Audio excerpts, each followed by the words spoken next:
আসসালামু আলাইকুম। Approach academic কেয়ারে তোমাদের সবাইকে স্বাগতম। সুপ্রিয় শিক্ষার্থীরা, পূর্ববর্তী ক্লাসগুলোতে আমরা কয়েকটা রুলস দেখেছিলাম ট্যাগ কোশ্চেনের উপরে। তো আজকের পর্বে আমরা দেখাবো এরপরে কয়েকটা গুরুত্বপূর্ণ রুলস। তো দেখো, এর আগে আমরা অ্যাসার্টিভ, ইম্পারেটিভ সেন্টেন্সগুলো কীভাবে ট্যাগ কোশ্চেন করতে হয় ওইটা দেখেছি। আজকের ক্লাস আমরা দেখব এক্সক্লেমেটরি সেন্টেন্স থাকলে তার ট্যাগ কীভাবে করতে হয়। তো দেখো, এক্সক্লেমেটরি সেন্টেন্স যদি আমাদের ট্যাগ করতে দেয় তাহলে এখানে দুই ধরনের সেন্টেন্স দিতে পারে তারা। একটা হচ্ছে সাবজেক্ট ছাড়া শুধু এক্সক্লেমেটরি সেন্টেন্স, আরেকটা হতে পারে সাবজেক্ট এবং ভার্বযুক্ত এক্সক্লেমেটরি সেন্টেন্স। তো সাবজেক্ট ছাড়া যদি আমাদের এক্সক্লেমেটরি সেন্টেন্স দেয় সেক্ষেত্রে আমরা কি করব? সেক্ষেত্রে আমরা সবসময় ট্যাগ হিসাবে ইজেন্ট ইট এই শব্দটা ব্যবহার করব। আর যদি এমন হয় যে আমাদের সাবজেক্টও আছে ভার্বও আছে, এরকম কোনো এক্সক্লেমেটরি সেন্টেন্স আমাদের করতে যায় ট্যাগ হিসাবে, সেক্ষেত্রে আমরা ওই সাবজেক্ট এবং ভার্ব অনুযায়ী ট্যাগ কোশ্চেনটা করে ফেলবো। তো দেখো, এক্সাম্পল আমরা লিখলাম যে হাউ বিউটিফুল। তো এইখানে খেয়াল করো তোমরা যে এখানে হাউ শব্দের পরে কিন্তু আমাদের কোনো সাবজেক্ট আর আসে নেই। এই বিউটিফুলটা হচ্ছে একটা অ্যাডজেক্টিভ, তো এইখানে আমরা কোনো সাবজেক্ট পাইনি, এই জন্য সরাসরি কী হয়ে গেছে, ইজেন্ট ইট। আবার দেখো হাউ ইন্টারেস্টিং, হ্যাঁ, তো এই ক্ষেত্রে আমরা এখানেও কোনো সাবজেক্ট পেলাম না, সেক্ষেত্রে আমাদের ট্যাগটা হবে ইজেন্ট ইট। কিন্তু যখন আমরা দেখো এইখানে সাবজেক্ট পেয়েছি 3 নম্বর এক্সাম্পলে, দেখো what A enjoyable match it is, এখানে কিন্তু আমরা সাবজেক্ট পেয়েছি, সেই ক্ষেত্রে আমাদের সাবজেক্ট এবং ভার্ব অনুযায়ী ট্যাগ কোশ্চেনটা সমাধান করতে হবে। যেমন এখানে আমাদের অক্সিলারি ভার্ব আছে ইজ এবং সাবজেক্ট আছে ইট, সেই হিসাবে আমরা এটার ট্যাগটা করে ফেলবো। তাহলে দেখো ইজ নট ইট, কেন এটা দিলাম? কারণ এটা হচ্ছে একটা অ্যাফার্মেটিভ সেন্টেন্স আছে, সেজন্য আমরা অক্সিলারি ভার্বের পরে নট ব্যবহার করছি, এবং যেহেতু এখানে একটা ম্যাথের কথা বলা হয়েছে সেজন্য এখানে ইট ব্যবহৃত হয়েছে। আবার দেখো what a pleasant show it was, তো এইখানেও আমাদের এক্সক্লেমেটরি সেন্টেন্সে সাবজেক্ট আছে এবং ভার্বও আছে, সেজন্য আমরা কি করব? অক্সিলারি ভার্ব আছে আমাদের এখানে ওয়াজ, সেই হিসাবে আমরা ওয়াজ আনলাম, এবং অ্যাফার্মেটিভ সেন্টেন্স থাকার কারণে আমরা এখানে নট ব্যবহার করলাম।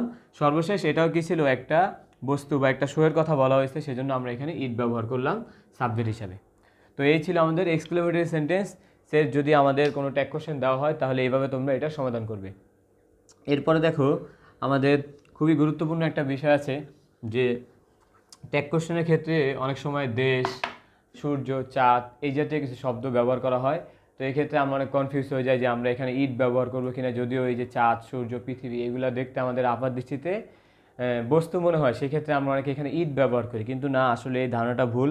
আমাদের কিছু স্পেসিফিক শব্দের জন্য স্পেসিফিক সাবজেক্ট ব্যবহার করতে হবে। তো আমি এখানে লিখে দিচ্ছি, খুব সুন্দর করে তোমরা এগুলো নোট করবা যাতে তোমরা ট্যাগ কোশ্চেন করার ক্ষেত্রে কোনো সমস্যায় না পড়ো। তো দেখো, এই শব্দগুলা যেমন সান, ডেথ, তারপরে তোমার হচ্ছে লাভ, সামার,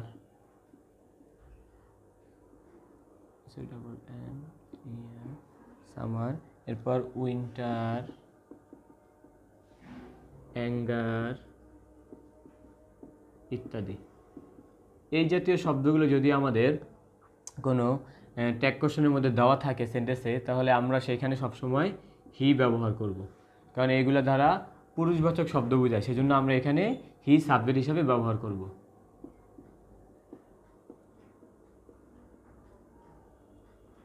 যেমন আমরা যদি একটু এক্সাম্পল দেখি, যে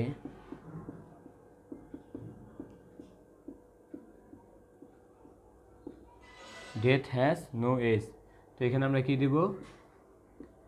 ডাস হি। তো খেয়াল করো এখানে আমরা ডাস কেন ব্যবহার করলাম,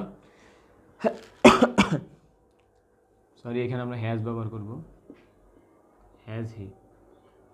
তো খেয়াল করো এখানে আমরা ডেথ শব্দটা ব্যবহার করেছি এই সেন্টেন্সের মধ্যে, সেজন্য আমাদের এখানে হি ব্যবহৃত হয়েছে। আর যেহেতু এটা একটা নাবোধক শব্দ আছে, সেজন্য আমরা নট ব্যবহার করিনি। আর আমাদের এখানে অক্সিলারি ভার্ব হিসাবে হ্যাজ ব্যবহৃত হয়েছে, সেজন্য আমরা ট্যাগ কোশ্চেনে আমরা হ্যাজ, এরপরে আমাদের ডেথ থাকার কারণে আমরা এখানে হি ব্যবহার করেছি। অথবা যদি আমরা আরও একটা এক্সাম্পল দেখি, যেমন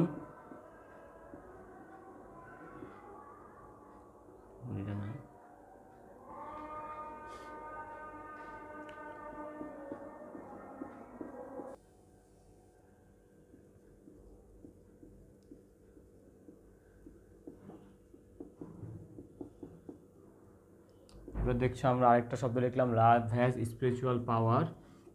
তো এই ক্ষেত্রে আমাদের অক্সিলারি ভার্বের পরে যেহেতু আমাদের লাভ শব্দটা আসছে এখানে দেখো, সেজন্য আমরা এখানে সাবজেক্ট হিসাবে প্রোনাউন আমরা হি বসাবো। এরপর আমরা যদি আরও কিছু উদাহরণ দিতে চাই, যেমন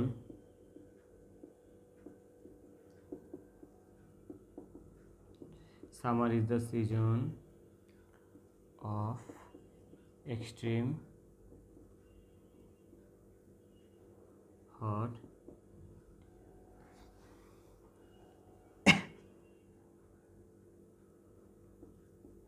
এক্সট্রিম হট। তো এখানে খেয়াল করো যে আমাদের সামার শব্দটা আসছে, তাই আমরা এখানে হি ব্যবহার করব। আর আমাদের যেহেতু অক্সিলারি ভার্ব আছে ইজ, তাহলে আমরা এখানে ইজ নট ব্যবহার করতে পারি, ইজেন্ট হি।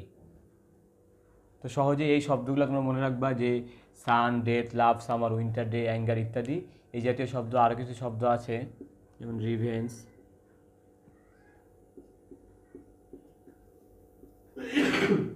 এই জাতীয় যে শব্দগুলো আছে, এই শব্দগুলো থাকলে আমরা সর্বদা হি ব্যবহার করব। আর কোনো সিজনের নাম যদি হয় তাহলে আমরা সেক্ষেত্রে ট্যাগ কোশ্চেনের সাবজেক্ট হিসাবে হি ব্যবহার করব। এছাড়াও দেখো, এটা তো গেল আমাদের হি কখন আমরা ব্যবহার করব।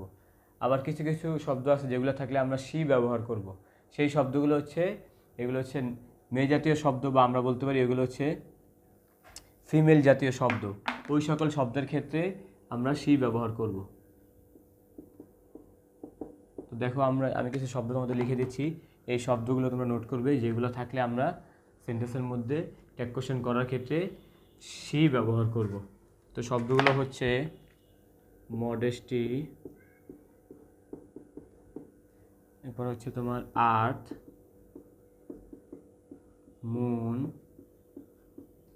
বাংলাদেশ,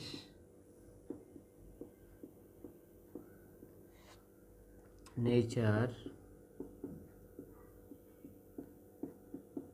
স্কাই, নাইট, হোপ, অথবা কোনো দেশের নাম, অথবা দেশের নাম, যানবাহনের নাম, কিংবা জাহাজের নাম। তো এই জাতীয় শব্দগুলো যদি আমাদের ট্যাগ কোশ্চেনের মধ্যে থাকে, সেক্ষেত্রে আমরা সাবজেক্ট হিসাবে সি ব্যবহার করব সর্বদা।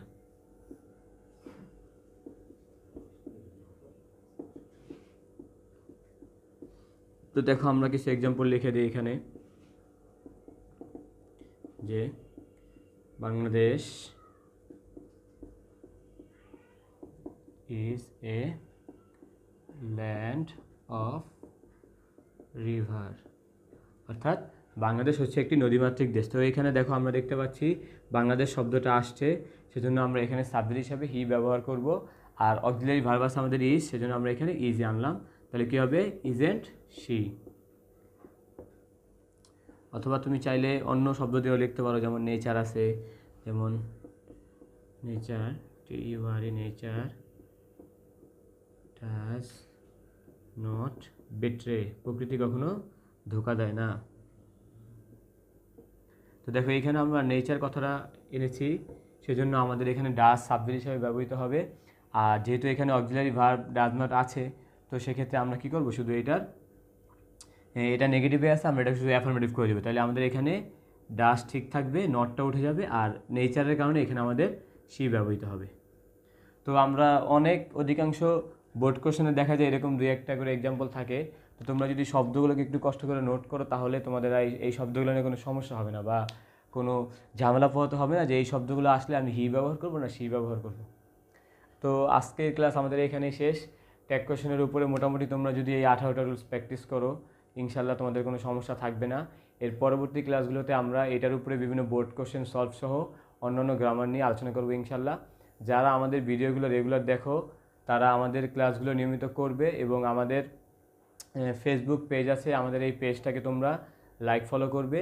আর আমাদের এই অ্যাপ্রোচ একাডেমিক কেয়ারের একটা ইউটিউব চ্যানেল আছে, তোমরা যারা আগ্রহী বা আমাদের ক্লাসগুলো পেয়ে নিজেরা উপকৃত হচ্ছ, তারা অনুগ্রহ করে আমাদের পেজটা সাবস্ক্রাইব করে দেবে।